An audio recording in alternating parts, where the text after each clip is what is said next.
nagkaroon ng ganitong special event ngayon kasi nagkaayos sila totally nung time na kinausap ko sila both. Okay, so ang message ko lang para sa bride and groom, best wishes sa dalawa.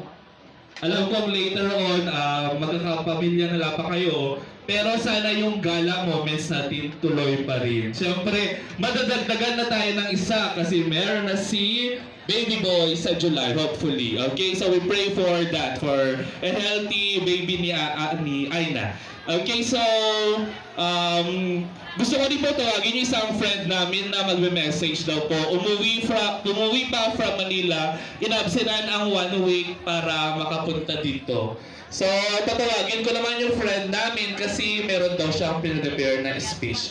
So, sa inyong dalawa, best wishes, congratulations. At kung may problema kayo, alam niyo na, chat nyo lang ako, labas tayo. Okay, so once again, thank you very much po. Congratulations to Kim and Aina. So, tatawagin ko po yung isa naming friend, si Arvin Pagulayan. Ayan, Sir Arvin Pagulayan, where are you? Ayan, saan si Sir Arvin? Ayan, sige sir.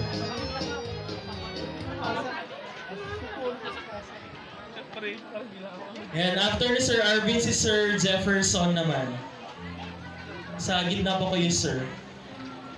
Matagun ako kuman si Charles Gapak. But anyway po, good afternoon po sa ating lahat.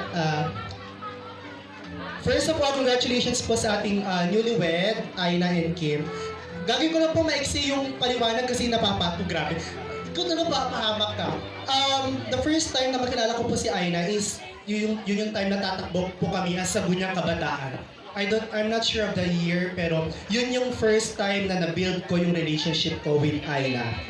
Kasi si Papa niya po ay kagawad po sa aming barangay, as well as my father serving also as part of Barangay Tanod, which is now the Chief Tanod of Barangay Waxur. Doon po kami nagkaroon ng connection dalawa. So kinuha na ako as part of her council kasi siya po yung tatakbong SK chairman po namin, and then as part of SK Kagawad.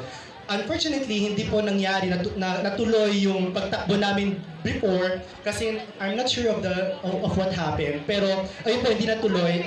But hindi po doon natapos yung connection pa namin dalawa. As years passed by, doon po kami nagsimula maging magkaibigan hanggang sa makilala ko po siya. And recently po, kailan ko lang din po nakilala si Kim as bilang boyfriend niya kasi si Charles po yung naunang nakaalam sa love story ng dalawa. And then, ayun po, kasama na po nila ako lumalabas. Every year po, may mga ganap po kami tuwing nauwi po ako galing Manila. So, for my message lang po, I know this is a very special day for both of you. I hope you are listening. Kasi sobrang overwhelmed na yung dalawa since last week pa ata.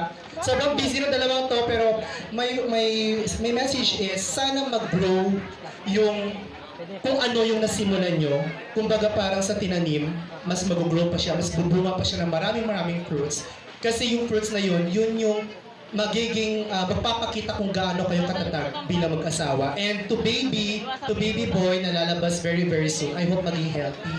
And of course, ikaw yung magbigay ng happiness, ng ngiti sa mommy at daddy mo, so to be mommy and daddy. And I hope Aina and Kim, kung magkaroon man kayo ng problema, wag na wag kayong mahiyang lumapit sa amin kasi bukod sa inyong family and friends, kami yung mga first na malalapitan ninyo para i-share yung mga problem. Kung magkakaroon man kayo, kung may encounter nyo man later on. Pero hopefully, wala namang problema na hindi na pag-uusapan bilang mag-asawa. So again, best wishes and congratulations.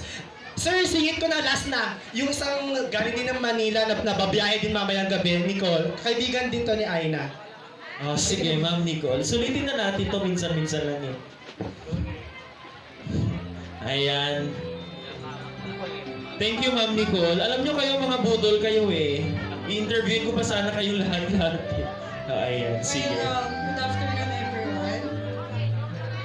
So, this is the first time na mamimit ko po si Kim after a long trip with Aina. So, Kim, isa lang request ko, alagaan mo si Aina. Wag mo siyang susukuan sa ugali niya, alam mo yan. Yung temper niya, alam mo din yan. So, hanggat sa maaari, wag mo siyang susukuan. Wag mo siyang sasaktan niya. Well, I know na hindi mo naman siya lolokohin or sasaktan because Charles already said a lot of good things about you. So, for both of you, Aina and Kim, I hope you all the best and sana healthy relationship lang. Yun lang. And also for baby. Good luck. Ayan, thank you so much, Ma'am Nicole. How about Sir Jefferson, yung friend ni Groom? Asan po kayo? Jeff Lester. Sir Jeff Lester, you are hereby requested to give a message. So while waiting, I'll be giving the microphone to you. Sige na, Ma'am Aina and Ma'am Kim. Fast talk muna tayo. Sige. Sino unang nagpapasorry? Sino na nagpapasorry? Fast talk tayo ngayon na, saglit lang. Sino na nagpapasorry kapag nag-aaway? Ako. Totoo. Charles, totoo ba to? Si Kim. Sino ang attitude? Alam na nila agad yung sagot.